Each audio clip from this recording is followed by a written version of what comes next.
Remember when your dad said, stop eating so much, fatty? Remember that line?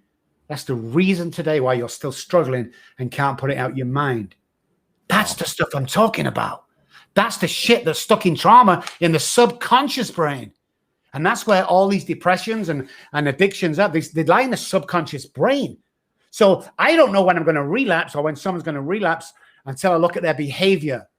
And before any depressive episode, before any binge eating, porn watching, alcohol or drugs are taken in any form abusively, there's been behavior change a day or a week before.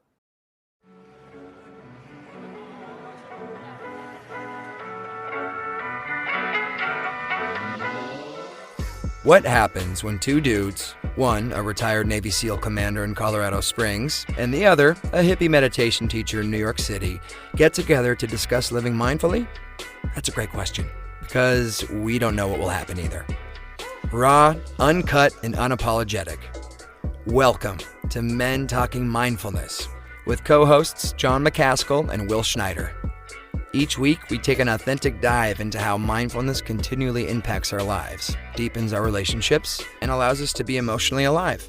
We filter all of our conversations through the man box, where we unpack how as men we are expected to act in society, how fighting the authentic human experience is exhausting and damaging, and how mindfulness can help. Now, on to the show.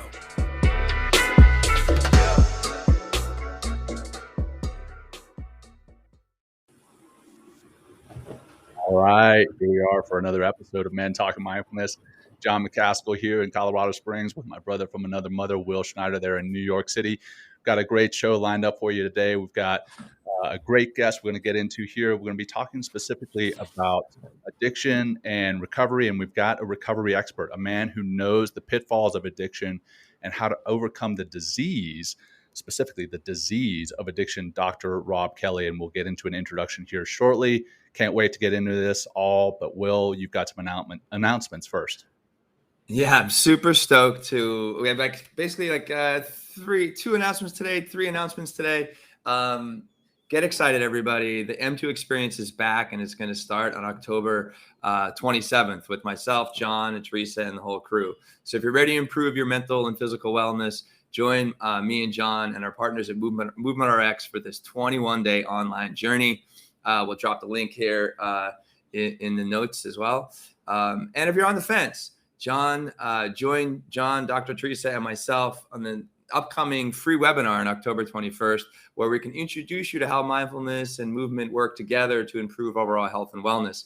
This webinar is, again, it's free October 24th.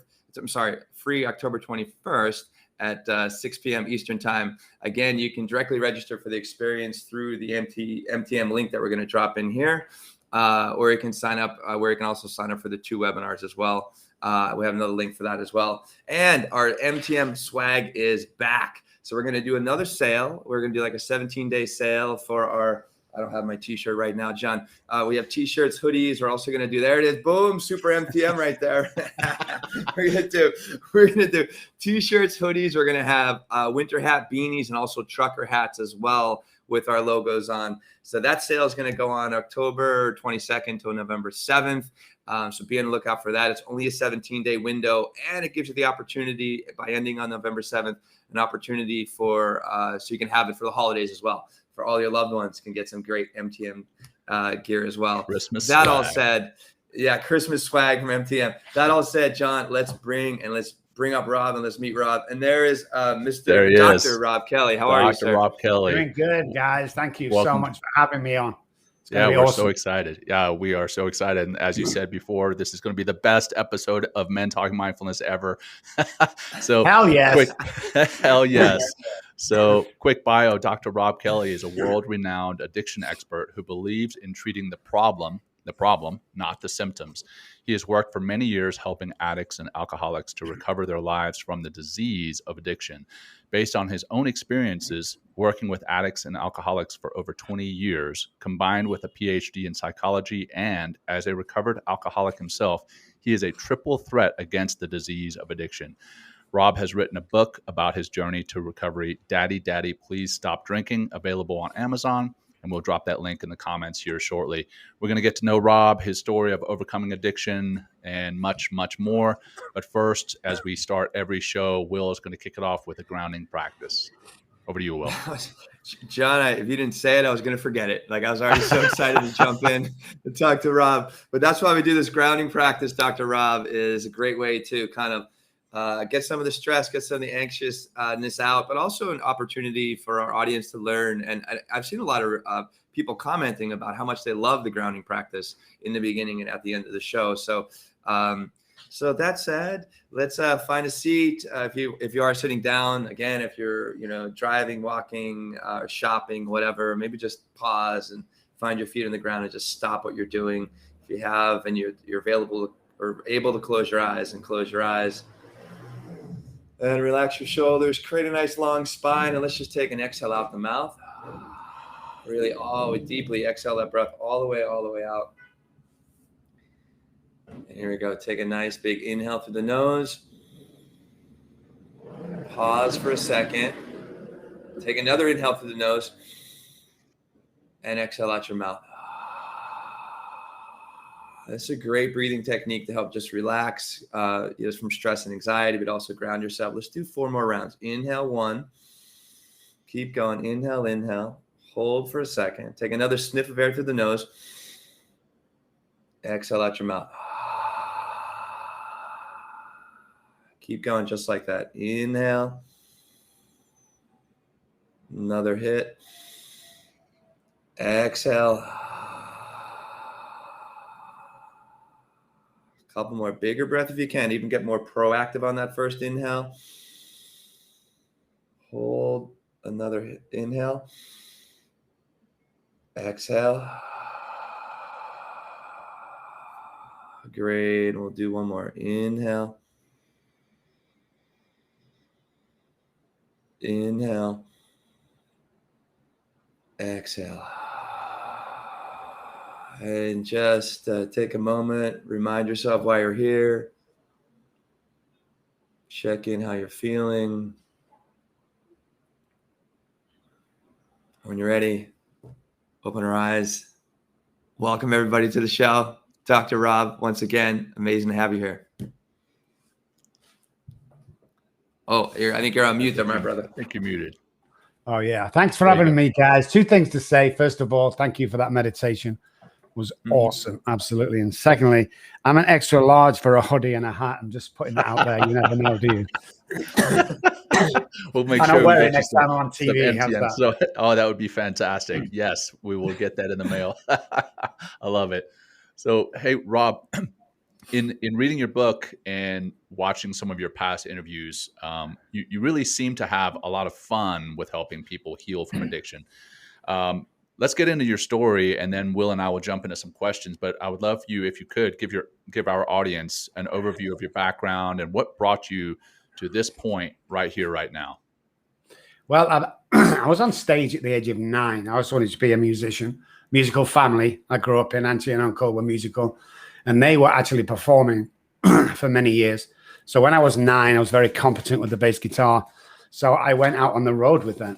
Well, we went home every night, but we played Friday, Saturday, and Sunday clubs and pubs around the northwest of England.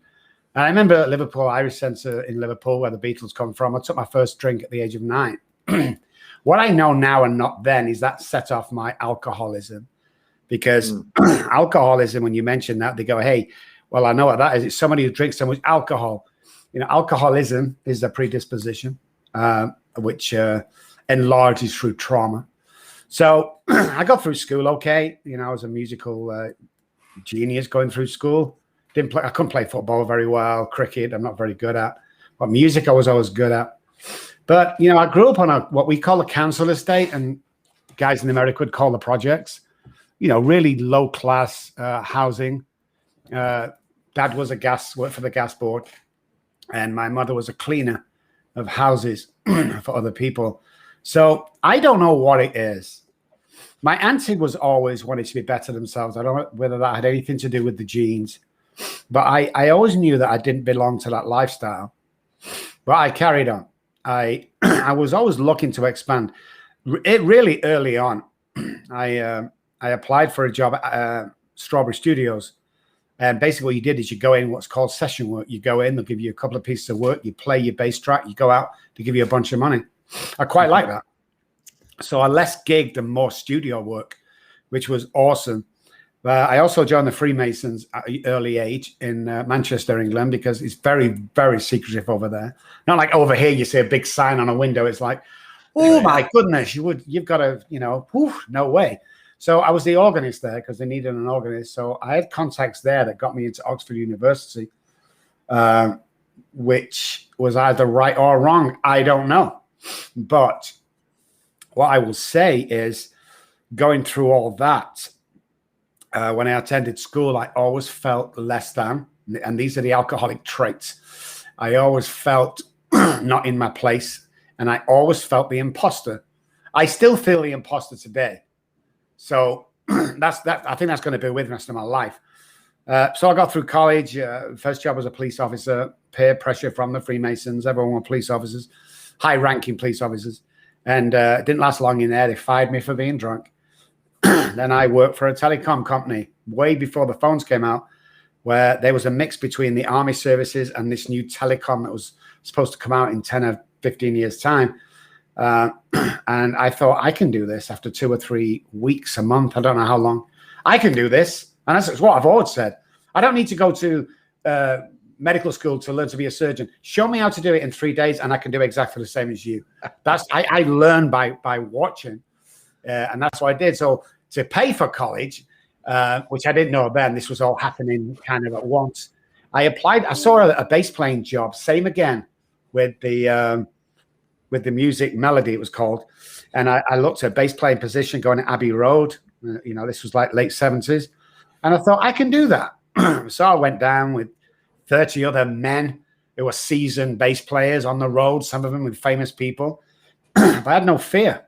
I noticed I had no fear. And I'd found alcohol by then. So before I went into my first audition, I had 1 beer. When they called me back for a second, I thought, well, obviously it's the alcohol, so I'll take 2 beers. I had 7 auditions for that position. So on the 7th time I went in, after 7 beers, I couldn't really stand up. But I got on my chair, I played my session, I went home and I waited for the answer. And I got a letter a week and a half through the mail saying I got the position. So my college was paid for from my session work. I've played with guys like Elton John, Bowie, Freddie Mercury, plus bunches of more. Because they all had to come through there at one time, and I was the session bass player. And what happens with bands is, especially if they bring an album out for the first time, everyone start getting paid.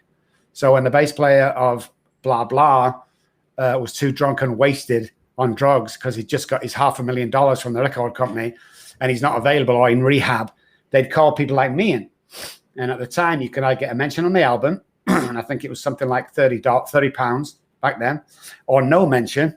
Because not every single track would end up anywhere, or you get like $500 with no mention. So everybody took the $500. So I was earning some crazy money, driving a 911 at the age of 18, 19. And it was good. I got through college. I started a telecom company on my own. The money was coming in like crazy because I didn't want to belong to that council estate kind of people. The kind of less people look down on them kind of people, look down on me. And then I met a girl, got married, and had 2 children, and everything was good. But I'm drinking every day now. I'm successful, but I'm drinking every day. And then people say, you're drinking too much, Rob. I go, hey, look what I provide. Look at the cars outside. Even my wife, swore. When the first baby was born, went down to the hospital, and I swore to my wife, and I had a Bible. I put my hand on the Bible, and I swore to God, myself, and my wife that I'd never drink alcohol again. And 3 hours later, I was drunk. So knowing now to know now, of course I was. Why wouldn't I be?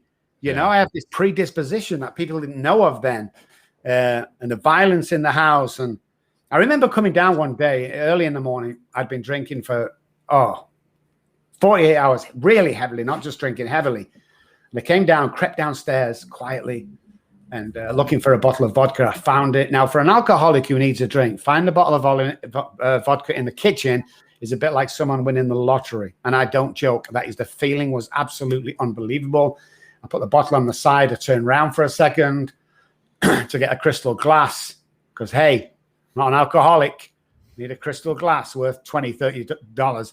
And when I turned around, my wife had followed me down and she grabbed the bottle of vodka off the side of the counter. She said, I think you've had enough. And she's probably right. I should have gone back upstairs, say, thank you, Mrs. Kelly, and slept the rest 3 hours before the board meeting I had at 9 o'clock. What this alcoholic did in blackout was took a kitchen knife out and stabbed her 3 times and then took the bottle off her and I carried on drinking.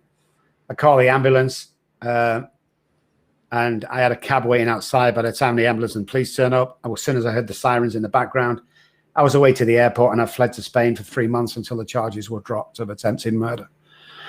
So I didn't know there was anything going wrong. I just thought it was a bit of bad luck, you know. I came home and she had all the bags packed. They canceled my credit cards in Spain. So I had to come home. And the second I arrived by taxi at the house, she had all the cases and the children ready to go, ages 1 and 3.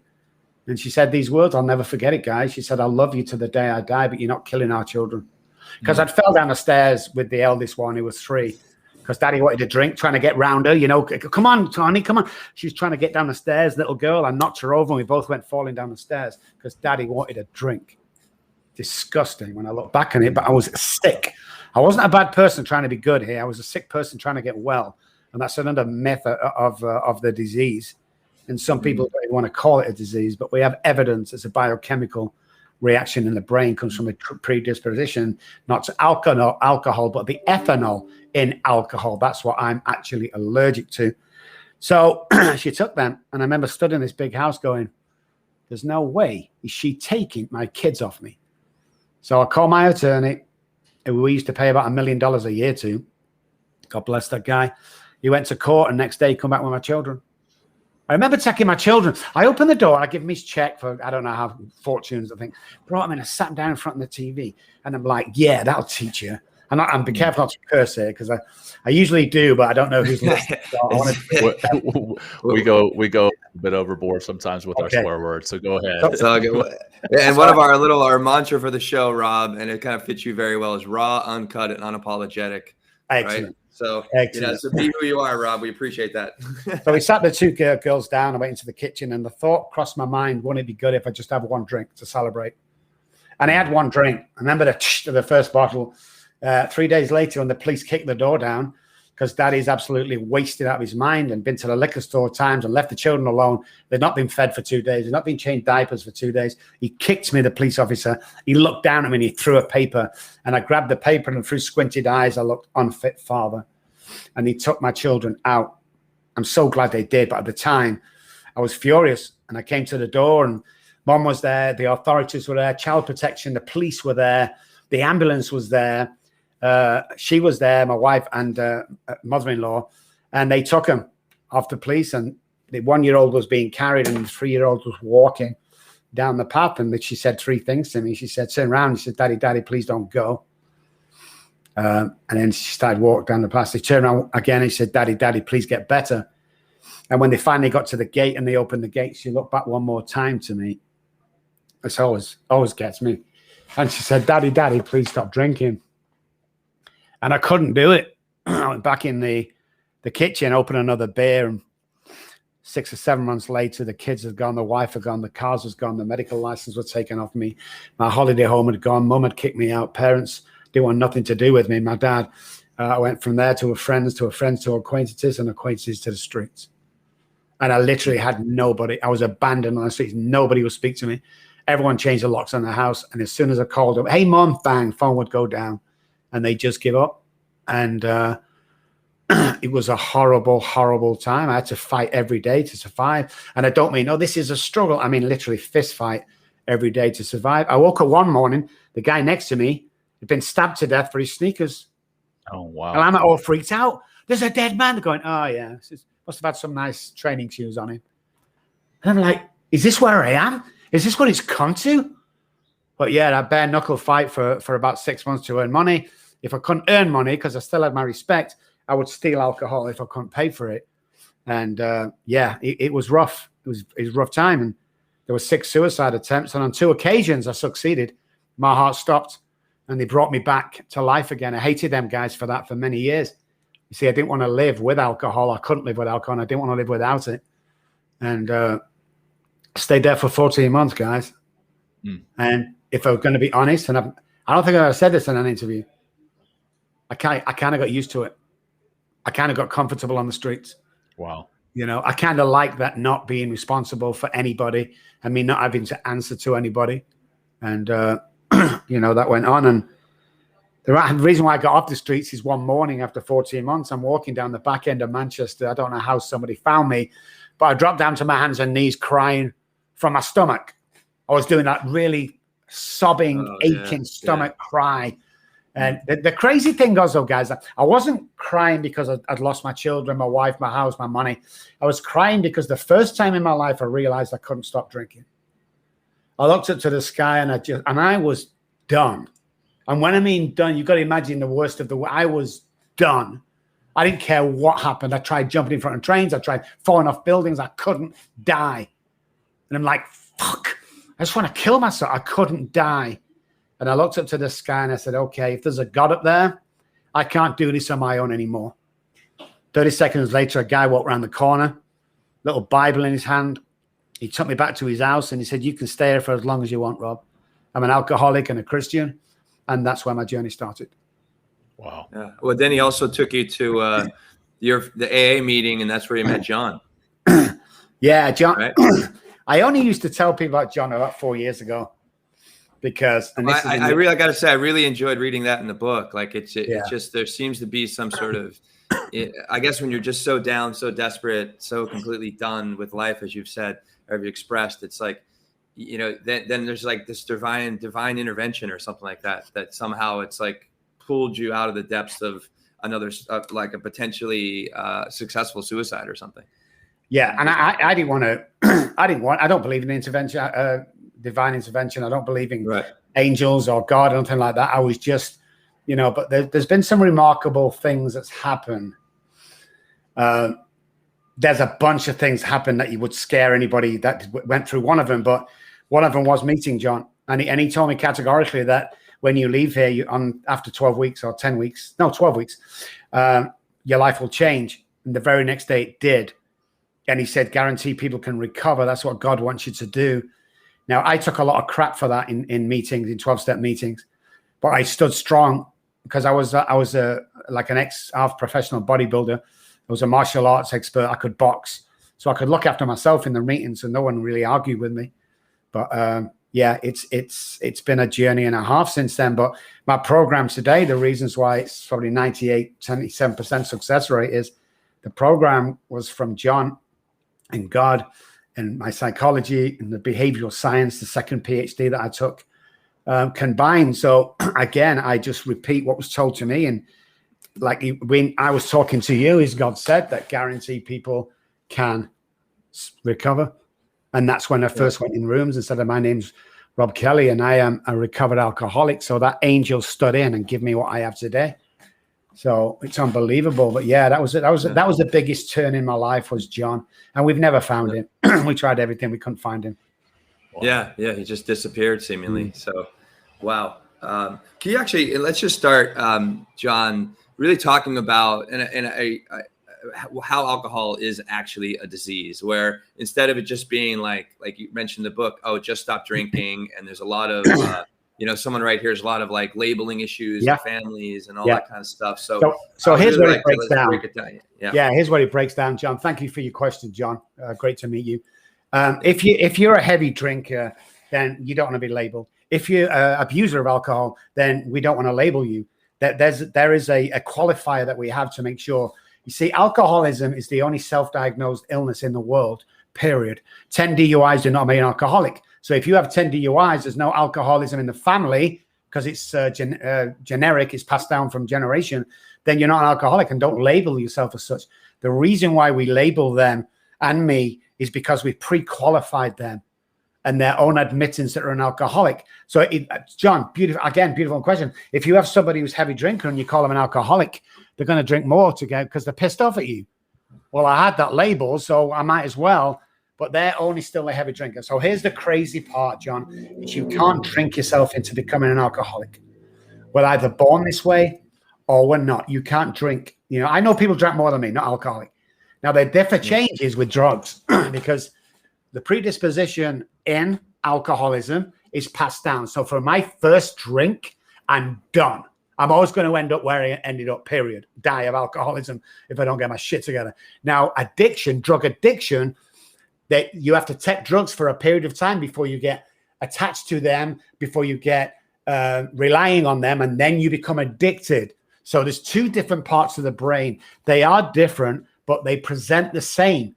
So because somebody's taking a lot of drugs, do not make them a drug addict as such. Again, they may be abuser of drugs, and that's the intricate part of finding out if someone's a real deal. So when you come to me asking for help, if I find out that you abuse alcohol or you are just heavy drinking, I will pass you on to somebody else, because I deal with alcoholics. I deal with the guys that were me, the guys at streets, lost their kids, managers broke up, lost a job, all that stuff. That's what I specialize in. I don't really specialize in drugs. I have studied brain science regarding the alcoholic brain. Wow. Yeah. Can you actually clear up for me? Sorry, John. I'm Will. That's John. No, It's all good. Okay. He was responding to John Krotek's chat there. Yeah, I was talking to John just in the messages. Oh, in the message. I was okay. Now I'm really okay. Again, thanks for clearing that up, guys. Thank you, actually, what I love. Thanks, Rob. Right. What I'd love you to clear up for me is you said it's like it is, but it's also alcoholism and being an alcoholic and living with the disease could also be attached to trauma. Is that and not just genetic? Is that, you know what I mean? Or how is that? Clean that up for me, please. Everybody who's an alcoholic and addict has trauma in their life. So we only found out about 10, 15 years ago how deep trauma is. So if you're born an alcoholic, you may never touch alcohol. They're the guys running Apple and Google. They're the smartest guys in the room. That's an alcoholic and addicted brain together. Okay. But what happens is because of my trauma and because of most addicts and alcoholics' trauma or abusers, we tend to reach out for something that could get rid of the feeling. How do I get out of me? That's when we reach for the alcohol and drugs. If I'm predisposition, I'm off to the races. If I'm taking drugs through college and whatever, because I'm down, you can get out that real easy, unless you go to the addicted. Again, they both present themselves. So yeah, everybody asks me all the time, will they go, hey, Rob, what's the gateway drug? Is it marijuana? Tell us it's marijuana. And I go, no, it's trauma. That's the bottom line. Trauma is your gateway drug. And trauma plays such a part. This is why women come to me and go, Rob, I can't understand. I've done it again. I've picked the guy who was great at the beginning. He's an alcoholic. He didn't tell me, blah, blah, blah. What was your dad like? Yeah, he was kind of the same. So what you're seeing in that house for 12, 13 years, the mirroring part of the brain has copied that, and that's who you attract, and vice versa. And until you break that chain, until you go back to the scene of the crime, the trauma that happened, and you clear all that stuff up, you're always going to attract the wrong people. And that's what people, it's just a bit of trauma. No. In normal therapy, they call it big T's and small T's. With alcoholic and addicted brains, there is no such thing as a small T. Everything is, you see, I hear things different. You know, let's say my mom comes in the kitchen. Me and my brother Paul were stood on the kitchen table. We're not supposed to be there. My mom says to my brother, Paul, will you get down off that table, you stupid idiot? And he gets down. Do you know why I'm frozen and can't get down? Because what I've heard through my trauma, get out off that table, you stupid idiot, is what I hear. And that's another thing people don't understand, is we don't comprehend the same. My addicted brain will go straight for the negative. I had more self-sabotaging neural pathways, thought patterns, than self-care because of my trauma. So yeah, it's huge. Well, you talk about your neural pathways there and the negative self-talk, and you talked about the obsessive mind there. And I want to bring in, just larger addiction. I want to talk about alcoholism as well, but addiction writ large. The obsessive mind, how that plays into addiction. Can you talk about that? Yeah, of course. Well, again, let's take alcohol out of the question. Let's talk about drugs and everything else. The addicted brain can come from many things. And most of it is the traits from trauma, which we obsess over as we go into teenagers and 20s and 30s and 40s. So, for instance, it doesn't make any difference whether it's cake, food, sex, porn, all the same when it comes to the brain. Now, obviously, drugs and alcohol are different because they can kill us. Overeating can kill us eventually, but it takes longer. I'm addicted to the gym. Good. As long as you don't go crazy, everything's good. So there's moderate addiction where one is never good enough. And the reason what happens is the brain through trauma goes, it's heard things in the past. You're not good enough. You're never going to do it. You're never going to go to brother. Like, are you going to university like your brother? Don't be stupid. My brain likes stuff like that, and it will keep it in, and it will hear it. And when I go for that job, car, wife, house, my brain will say, what are you doing? I belong here. So what I do as a human being with this brain is I want more and more and more and more and more and more, because what I'm proving to my parents, especially my dad, that I am good enough and I can be successful and I can have 5 sandwiches if I want to from the same store and 4 bottles of Coke. And once again, that their neural pathways, they never stop. I've done it loads of times. I bought a new car the other day. It's a Mercedes AMG GT. It's a 6-figure car.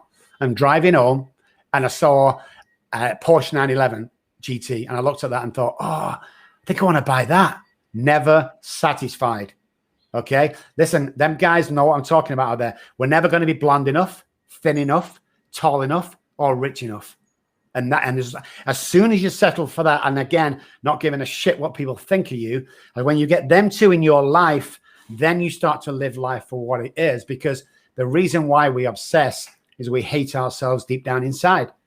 Most people again say, well, I don't, Rob, I love myself. No, you do not. You don't know what love is. Well, I'm in love with this guy. No, you don't. You don't even love yourself. How can you? You don't even know what it is. It's like saying I've just been through the maze without going through it. You know, it's crazy. You know, it's just, you've got to understand alcoholism and addiction and the obsessive mind. The more you know about it, the better understood and equipped you are to deal with what you are. Stop going to the doctors and him giving you pills, please. Most kids in the 70s are on Adderall or Vivac. Why? Because it's spread around school. If you go to your doctors, you can't concentrate. Oh, they give you these pills. Do you know what my concentration was when I was a kid? Slap across the back of the head.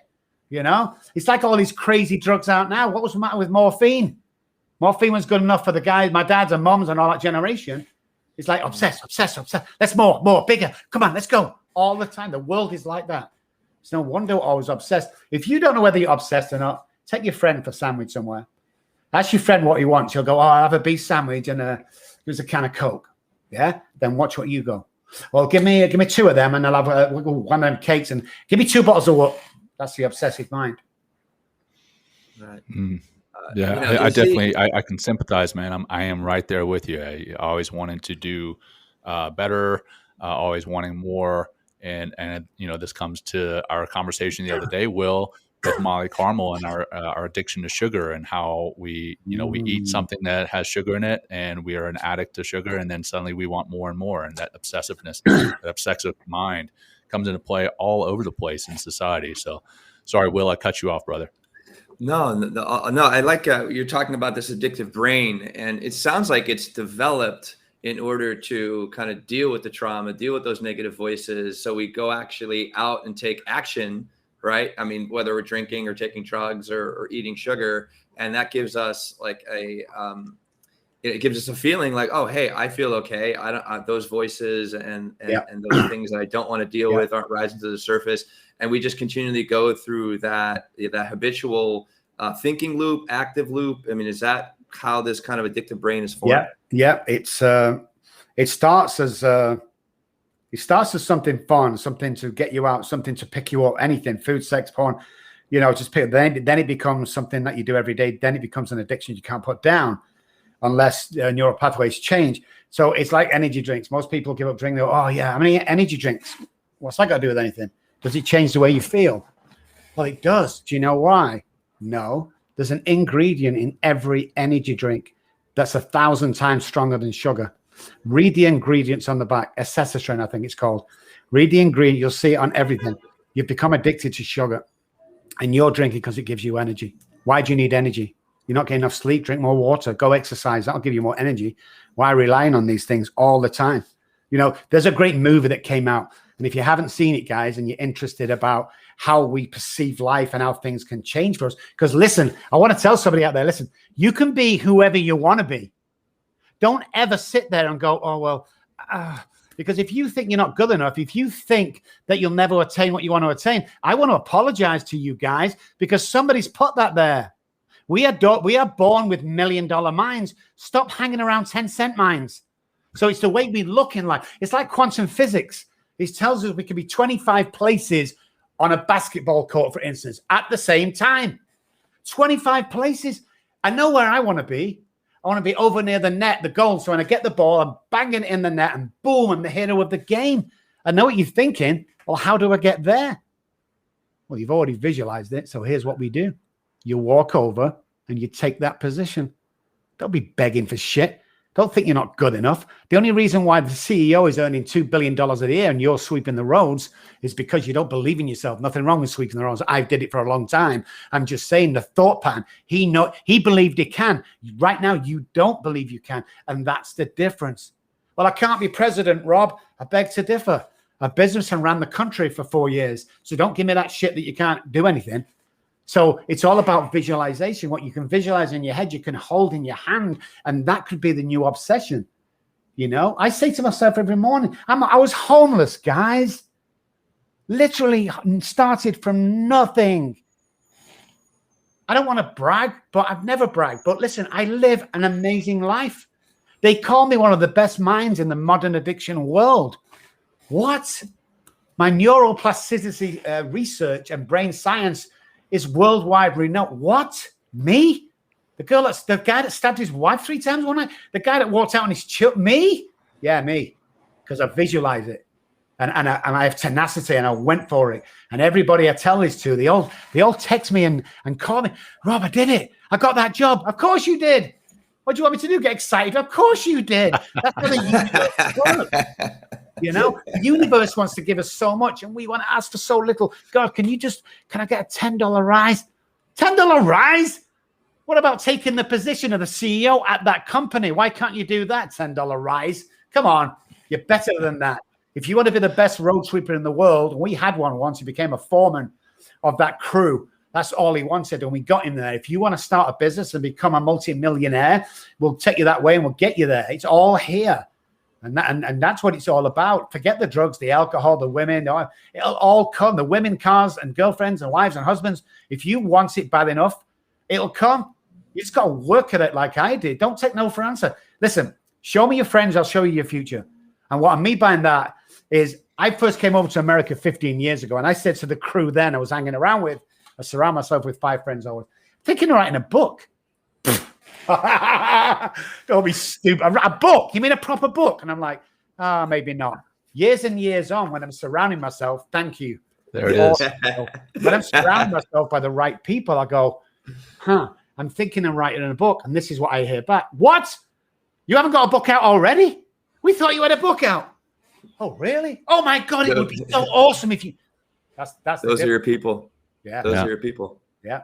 I got to come back to the movie. Rob, you mentioned a movie that we should all see, but we never heard what movie it was. Oh, yeah. Sorry. So if you want a great explanation of this, and you have to really think what the movie's about. It's called I Feel Pretty. It's about a girl, big girl, a few pounds overweight, and she hasn't got a boyfriend. She's like dead end job. And then she goes into somewhere training, I think, and she bangs her head on the floor, fell off this bike because she's really big. And she went to the restroom and she stumbled around a bit. And then she got up and she saw her thin self in the mirror. And she thought she was really thin. And she's like, how did this happen? You know, and she's looking in the mirror and she gets dressed up and she gets this job in a model agency and receptionist. And it's like, because she thought she was a slim, beautiful, intelligent girl, then so she was. And that's the mindset. It's like there was an experiment done many years ago in England where a scientific research team went into a school, and that small school, and said, hey, we have this test that will tell you, this is bragging rights for the school, the top 3 people, school kids, that's going to be geniuses. And they went, really? Oh, yeah, can we do it? Come in. So they went in, 100 people or whatever, children took the test. They gathered all the information. They went away. Overnight, they came back next day and said, okay, we've got the three names for you. And the headmaster's looking at him like, okay. And he said, well, there's Jill. Oh, yeah, Jill. Yeah, okay. That's the headmaster. And there's Tommy. Yeah, he's going to be a genius. Tommy Brown. Yeah, Tommy Brown. wow. Okay. And what's the next one? Billy. Wow. That surprised us. Never been wrong with his test. They went away. A year later, they came back. How's our 3 guys doing? Oh my God. Unbelievable. They've got offers from private schools to go there. And the scientists said, well, I've got to tell you something. There was no test. We walked out and we threw all our papers away. But we give you 3 names, and because you treated them as geniuses, so they become. And they thought they thought of themselves that way as well. So they're being treated that way. You think yourself that way, and then you become. Yeah. So that's the key to life. I had that moment, Rob, when I was like, a collegiate athlete. I grew up like very skinny, very lean. And then I started after college, I started lifting quite a bit, but I always had this image of myself, like just being really thin, lean, but thin, like no muscle. And I was lifting a lot. I was like benching like 200 something, not like your powerlifting, Rob, but definitely throwing some weight around the gym. And I remember, and I always thought I was skinny, and someone looked me straight up and said, they're like, dude, you're fucking jacked. And and literally in that moment, I was like, I am.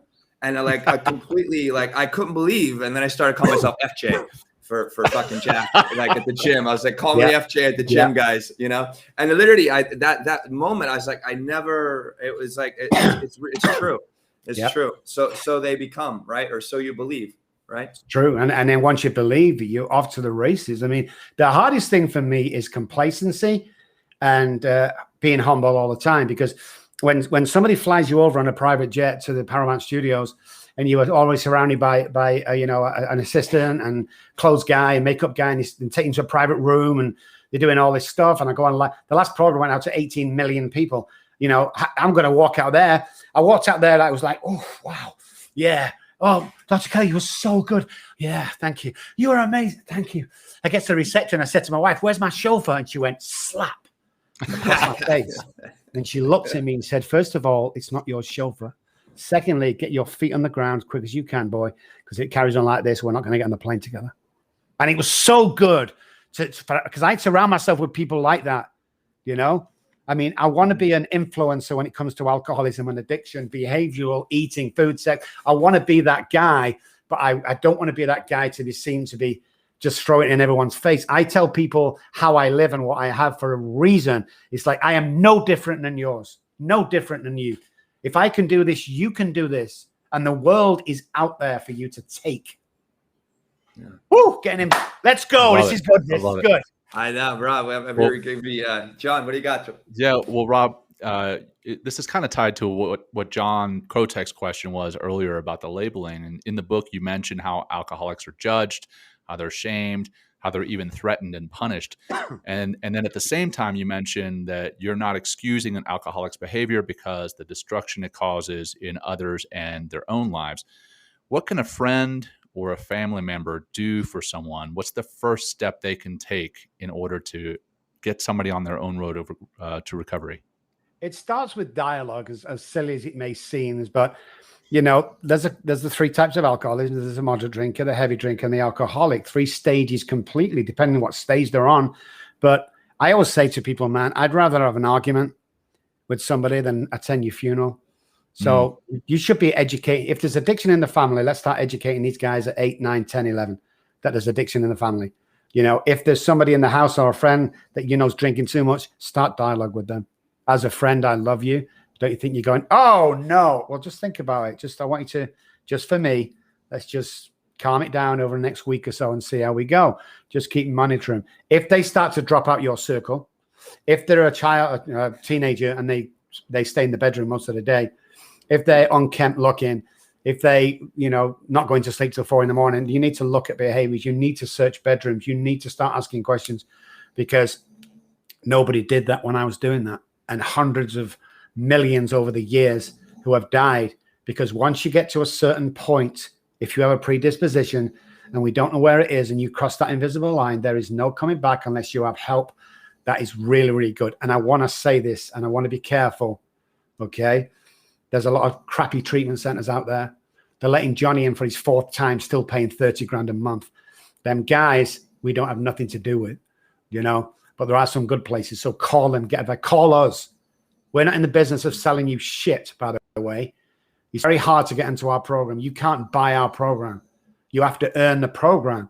I turned Britney Spears down for $1 million off her dad, Jamie, because she wasn't ready to do it. And it's my reputation on the line, and we will not take you for the money. And about 3 days later, she did all that shaving of the head when I met her in Dallas. So start talking, start looking around, start seeing anybody that kinds of drop out, drinking too much, hungover in the morning. Just ask them something. Let them know you care. Just be there for them. It's a very lonely illness, you know? And most people who are addicted to certain things, it's shameful, you know? You don't go to work tomorrow and go, hey, I'm addicted to porn. What? You know, we don't do that. So we need to kind of seek help. That'd Call be quite us. a conversation. Hey, right? It is. Yeah, exactly. I have an admission to make. But what I want to do at the end of the show is, because people are, I just don't want to speak, is I'm going to give my phone number out, okay? My personal phone number, not my secretary's on the desk, my phone number. And if you're feeling really down or feeling you can't cope, let me give you a 10-minute pep talk that will change your life. I'd rather give you a 10-minute pep talk than go to your funeral once again. So, you know, I'm here to help anybody, but, you know, shows like this just do it all for me. You know, it's just amazing what you guys do. So, yeah, next question. Make it a good one. No, well, what's your number first? And well, actually, okay, give us your number, and then I have give us your number, and I have a question for you, Rob. Okay, 214-600-0210.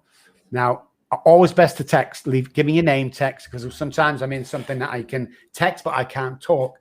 And if you're pretty desperate and you want a 10-minute talk, or you want me to do anything else, just text me. Hey, this is Sarah. You know, I'm just thinking if we can just talk for 10 minutes, and like, I'll give you a time and a date, get you in the diary. Let's start talking probably the same day. I don't leave you for days and days. I think that's a first for us, Will. I think that's the first time anyone has ever given out their phone number on our show live right here. Oh man, I know, and people freak out about that. You, Rob. But that's way to put the work out there, Rob. In the trenches. I guess so. Yeah, you are. And we feel like we are too right now. It's like beautiful. Like I love digging through this conversation. So what happens? You have that initial conversation, and what happens with your? And I'm sure you're getting typically met with resistance. Like what's next? Like you know, do you just kind of watch, monitor, stay in conversation, keep that loving vibe going? Definitely. Or what is it? Definitely. And you'll see if you get really comfortable with somebody, a friend or a colleague or a child or whoever it may be, dad or mom. You know, there'll come a day when you go, okay, I see what you mean. I don't know who to call though. Just call us. You know, we'll get somebody near you. You can go and see some of that we vetted before. So don't waste your time going to just any old treatment center, any old therapist. Let's get to some good ones. You know, let's take therapy that we need, not therapy that's been taught out of a 60s and 70s textbook at university or college. That's no good. You need somebody with life experience. How's a guy who's never been through alcoholism expect to mentor me when he doesn't know what it's like to stab somebody in the face for an extra bottle of vodka? You know, you need to be paired up with the right person. And I'm going to say this. I'm going to say it out loud. Everybody can recover. I'm a recovered alcoholic. Recovered means to gain one's health. My body's no longer sick because I don't crave. And state of mind back. I'm not insane today. And everybody can, and that's what we specialize in. I mean, the alcohol, nothing to do with alcoholism. The drugs, nothing to do with addiction. It's just a symptom. The truth is, where's your trauma? And now we're going to walk through it together and get you a life beyond your wildest dreams. So you said it was a first to giving your phone number out. Do you want to give us? Do you want to know a second first that nobody else in the world does, ever in the world ever does? Is we offer a money-back guarantee if you relapse after us while following our program. It's unheard of. That's where my money is, where my mouth is. Yeah, everybody can recover. John, thank you so much for them comments, man. It's so true. You know, don't let people tell you can't recover. Don't let people tell you, you know, you didn't get sick overnight. You can't get well overnight. It's bullshit. That's not true. You can get well overnight. Now, there's a bunch of work to do, but you can feel well overnight. Alcohol and drugs, food, sex, porn, first day, gone. It's not your problem. You know, the problem is, I had a guy once here and he you know, it was just, his dad was a professional runner. So he wanted his kid to be a runner. His name was Greg. And he tried, but he wasn't a runner, but he tried. And there was this race at his school. And there were 7 people in it. And the first 3 got T-shirts. He come in 4th. And through our work together, we found out that he'd been chasing that T-shirt for 40 years. That's how much trauma has effect on our life going forward. Let's get rid of it. I don't know whether any of you guys have seen a deer being hit by a car, but not killed, just hit. What the deer will do is it'll lay still for a second, then it jumps up, then it shakes violently and runs on.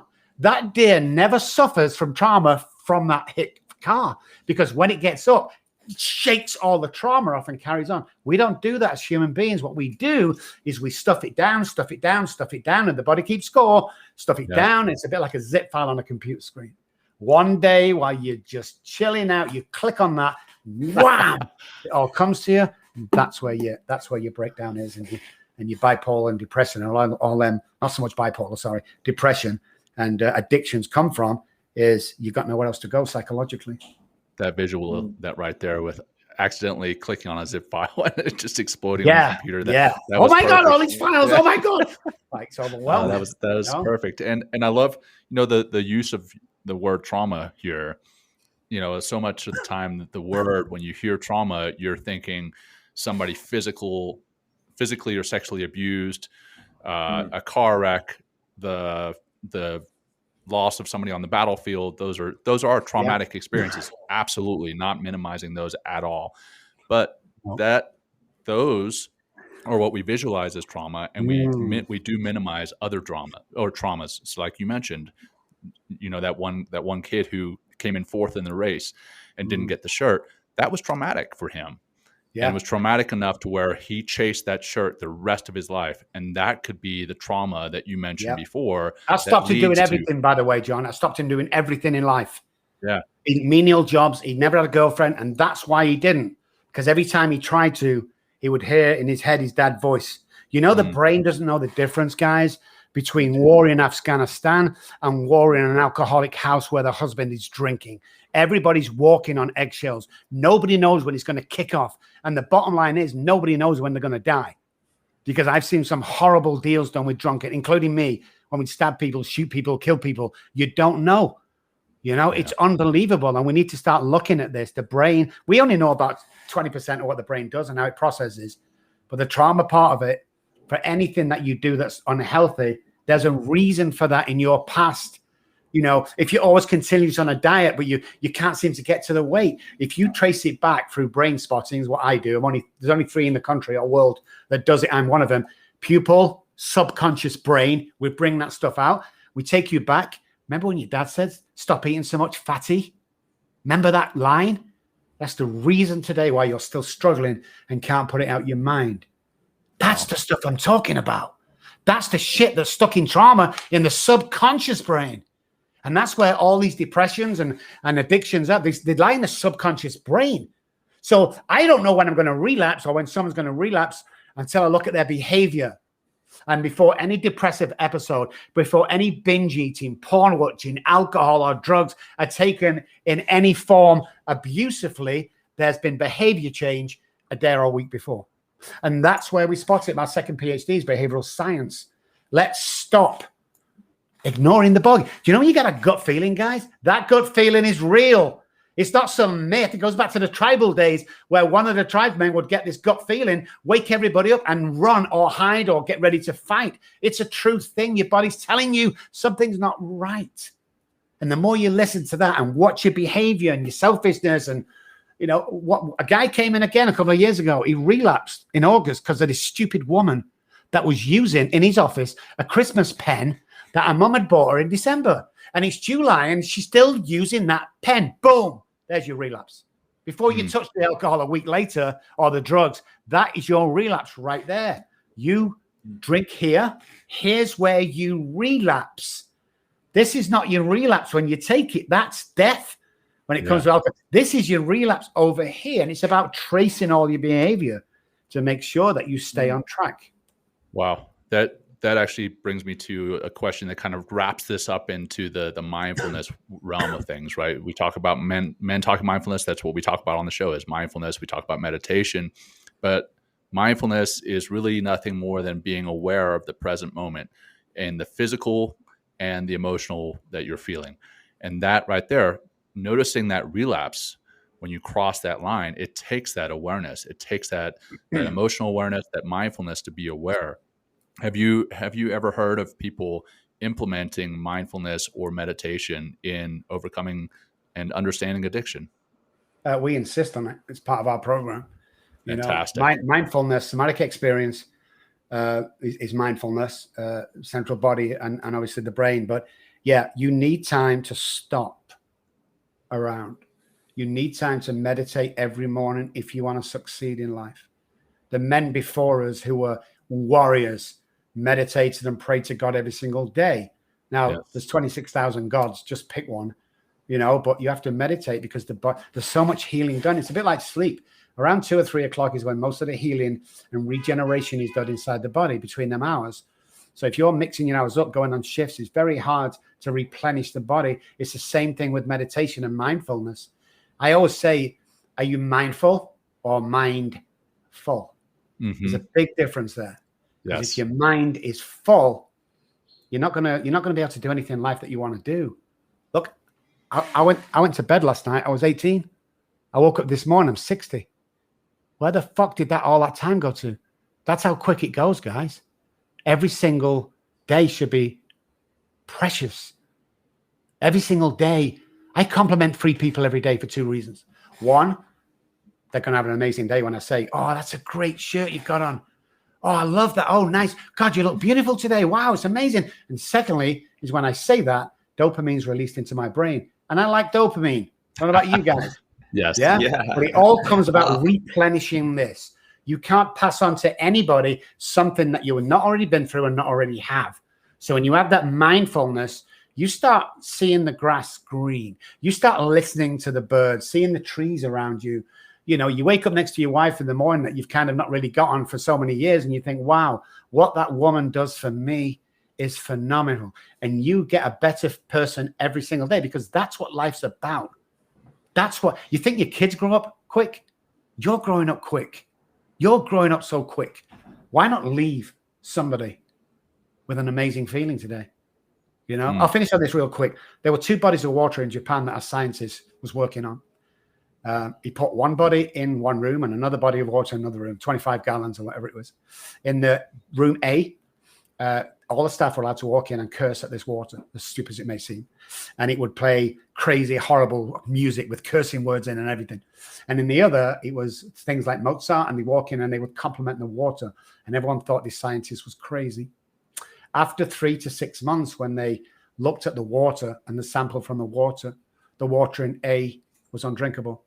The water in B, where the compliment was the finest, purest water they could ever find. So if we can damage somebody with words to the A water, can you imagine how much good we could do if we treated everyone like the B water? Because 90% of our body is water. Right. And that's the stuff you need to be mindful about is, do you want to curse somebody out? Or do you want to say, I'm sorry. I know it was your fault. I'm still going to apologize because I'm the better man today. Someone tried to sue me once for $10,000. It's nothing. They want to start a chancing. My attorney laughed. I said to my attorney, how long will it take to get to court? And he said, about 12 months. I said, pay the man. I said, what? I said, pay the man. I'm not walking around with that shit in my head for the year. There you go. No, sir. Not me. I don't do that anymore. I used to. Not worth it. I'm going to fight him. I don't fight anybody today. I don't hurt anybody today. And you'll get repaid 1,000,000 times. I promise. Keep grateful. Be grateful for the things around you. List 10 things every day you're grateful for. List 10 things every day that you fear. And you'll find out what life's all about. I've read that study about the water before, the messages in the water. I think there's the book about it. It's a pretty wild study. Well, Robb, I think we're coming up on the top of the hour here for you, and I know I want to respect your time. Is there anything that we haven't discussed that you want to make sure our audience hears? Well, a couple of things. And again, I'll just repeat myself quickly, guys. If you don't think you're good enough, you're wrong. Start hanging around. If you're on 40 grand a year, want to be on 60, hang around the guys that earn 60. Surround yourself with good friends that are going somewhere, and you will follow. Show me your friends, I'll show you your future. The second thing is, and I'm sure you've got all the stuff there, is if you do want to call me, I gave my phone number out, 214-600-0210. You can call or text is best anytime, and we can touch base. Third of all, on Amazon or Walmart, Daddy, please stop drinking. The last thing my daughter said to me is available. All the proceeds, not all the profits. You see that after we've taken our pieces, the rest goes. No, every dime spent on that book goes out to charity. We give $113,000 away last year for one-parent families, for people in recovery, for people who wanted their first house, car, settee, sofa, washing machine. We give all that stuff away to the community. We're very big on giving. A man said to me once, Robbie, said, you'll never go broke by giving away with a big heart. When I stop at the signal light and give somebody $20, my friend says, you know what they're going to do with that? And I always reply, I hope they're going to get drugs and alcohol, because that's what I did. But my job is to give. What they do with that money is none of my business, as long as I keep going forward and working on myself every day. And it was crazy, guys, because when I worked on myself, when I got sober, permanent recovery, not part-time recovery, permanent, people around me seemed to change. They didn't really. Right. It was just me. If I walk in a room with a frown on my face, most people are going to frown back. If I walk in the same room, same people with a smile on my face, most people are going to smile. This is our first way of changing somebody's life for good. And start believing in yourself. I don't care who you are. You're worth it. Believe me, you're worth it. And stop hanging around 10-cent mines. My goodness. Agreed. Well, man, this has been an absolute pleasure, and you've changed my life for the better just in having read your book and having you here today as a guest, and I'm sure Will can say the same. As far as we typically ask, hey, how can people find you? But you've already given away your telephone number. But if people don't feel comfortable reaching out to you on telephone, is there a way to get a hold of you on social media, your website, anything else? Any Google or any other search engine, Dr. Robb Kelly. If you want to go to the website, I spell my name with 2 B's, by the way. Thank you, Brian. RobbKelly.com. That's just it. RobbKelly.com. Get there. Perfect. Any search engine, you see all the podcasts and everything. And if you want to email me because you just don't want to talk right now or you're not ready to, it's just rob@robbkelly.com. ROBB. I've got 2 B's in my name. Send me a message. Get me online. Let's start a conversation, guys. Great. And every Sunday is put aside for things like that, where I can talk to people and have time with people and encourage them and just be blessed enough I get to do this stuff today. I get to do it. And before I go, guys, I got to say something really important. And my next patient knows I'm going to be late. Don't worry. I never know what show I'm going on until the night before. But all I get is I get a message off my outreach podcast, TV, radio person, Courtney. And she said, you got to look these guys up and you're on the show next week. And I said, okay. And I looked it up and I did some little bit of work on you guys. I want to thank you guys. And I'll tell you why. Very few times do people compliment us because they think we already know. Look at them 2 guys. We don't. I want to thank you for what you do, both of you. I want to thank you for the hundreds of thousands, if not millions, with the ripple effect of people that you both have touched over the last, how long you've been doing this and before, because you and my guys are the real hero here. You guys changed my life today. You guys changed my life when I look what this podcast was all about. And I want to thank you as a human being and a doctor and a person and a recovered alcoholic and say, thank you so much for what you do, guys. It's absolutely a miracle. Wow. Well, humbled and honored, Robb. Thank you so much. Yeah. Thank you, Robb. It's really been, very eye-opening. And, my God, I almost felt myself getting a little, emotional at times. I mean, I was like basically the whole episode, because I have people in my life that are, struggle with addiction. And, I really want to have that. I need to, I've been wanting to have a conversation with them, but now I know a more effective way to do it, and also where to direction to point them when they're ready to take that big first step.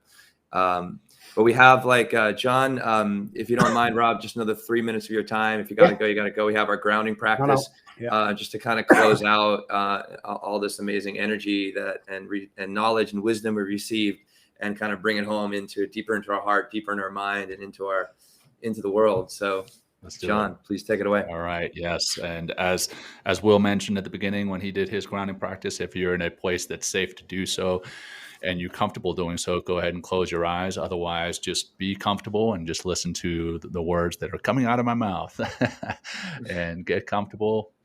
And let's focus on our breath. Don't feel that you need to force anything. Just focus on the actual physical sensation of breathing, noting the rising and falling of the diaphragm, the expansion and contracting of the belly and chest as you breathe in and breathe out.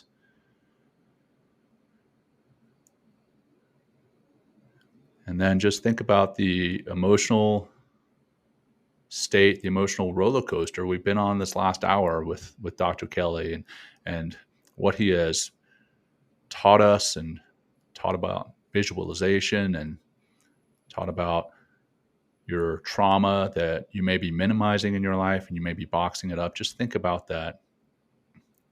Don't feel that you need to unpack it right now, but just know that it may be there. And if that trauma is what is being the gateway to other releases, note that and be aware of it.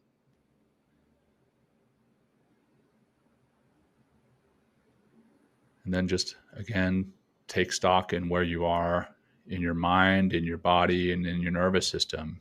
Is your mind full or are you mindful? Is your body sore and achy because of the score that the body is keeping? And is your nervous system rattled or is it settled? And let's close with one deep cleansing breath together. Begin by breathing out all your air, bringing your navel to your spine. Breathe in deep in through your nose. Hold at the top and relax, letting it go nice and slow, slow, slow. And as you do so, come on back, blink your eyes open. And Dr. Robb, thank you so much, sir. This has been an honor. This has been a wonderful, wonderful show. And I'm going to come back and listen to it time and time again because there was so many gold nuggets in this. Thank you so much. Thank you, guys. Yeah, thank you, Dr. Robb. Really appreciate you having here today. And hey, maybe come back on someday. Tell us more about trauma. We'd love to hear more about it. Sounds good, guys. All right. Thank you. Take care. Have a wonderful day. Thank you, sir. Wonderful. Thank you. Thanks for joining Will and John on Men Talking Mindfulness. If you enjoyed the show, please like and share it with your friends and family, and please, we would appreciate a review too. Until next time, this has been Men Talking Mindfulness. Thanks for showing up.